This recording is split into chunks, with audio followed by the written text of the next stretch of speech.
अगर आप अपने स्किन पे केमिकल पील जैसे एक्टिव इंग्रेडिएंट नहीं यूज़ करना चाहते तो आज मैं आपसे एक ऐसा इफ़ेक्टिव फेस मास्क शेयर करने वाली हूँ जो आपके स्किन को ब्राइट करने में हेल्प करेगा, आपके स्किन को टाइट करने में भी हेल्प करेगा। अगर आपके स्किन पे एजिंग साइन है उसे दूर करने में भी ये मास्क हेल्प करेगा। और अराउंड चीक्स एरिया या फिर चिन एरिया पे जो हमारी स्किन लूज पड़ जाती है उसे ये मास्क जो है वो लिफ्ट करने में हेल्प करेगा और हमारे स्किन को टाइटन और ब्राइटन बनाने में हेल्प करेगा। तो वीडियो को स्किप मत कीजिए। अस्सलाम वालेकुम everyone, welcome back to my channel. मैं हूं निशा। तो चलिए हम हमारे इस रेमेडी को स्टार्ट करते हैं। तो फर्स्ट मैंने यहाँ पे लिया है एक बाउल, उसमें हम ऐड करेंगे फर्स्ट इंग्रेडिएंट, वो है मिल्क पाउडर। मिल्क पाउडर मैंने यहाँ पे 1 टेबलस्पून लिया है। ये हमारे स्किन को हाइड्रेट करने में हेल्प करेगा, हमारे स्किन को स्मूथ और सॉफ्ट बनाने में हेल्प करेगा। फिर हम इसमें नेक्स्ट इंग्रेडिएंट ऐड करेंगे, वो है rice flour 1 tablespoon.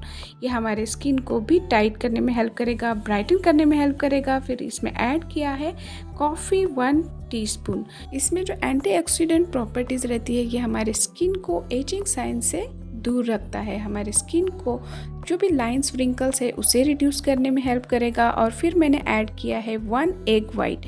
Egg white जो है वो हमारे स्किन को लिफ्ट करता है, जो भी हमारी सैगी स्किन है, लूज स्किन है, उसे ये लिफ्ट करके हमारे स्किन को टाइट बनाता है। ये मास्क जो है वो आप इसे जो ऑल इंग्रेडिएंट्स जो हमने इसमें ऐड किए हैं उसे अच्छे से मिक्स कीजिए और इसे जो है वो अपने फेस पे 15-20 मिनट्स तक अप्लाई कीजिए। उसके बाद में जो है वो आपको फर्स्ट यूज़ में ही इसका आपको बहुत अच्छा रिजल्ट मिलेगा। ये ऑल इंग्रेडिएंट हमारे एंटी एजिंग के लिए बहुत ही बेनिफिशियल इंग्रेडिएंट है। और फिर इसमें हमने एग भी ऐड किया है जो हमारे स्किन को लिफ्ट करेगा और स्किन को टाइट बनाएगा। तो बहुत ही इफ़ेक्टिव फेस मास्क है। आप इसे वीक में एक बार ट्राई कीजिए और इसका जो भी रिजल्ट है मेरे साथ ज़रूर शेयर कीजिए। और अगर ये होम रेमेडी मेरी आपको अच्छी लगी है तो इस वीडियो को लाइक कीजिए, अपने फ्रेंड्स फैमिली में भी शेयर कीजिए।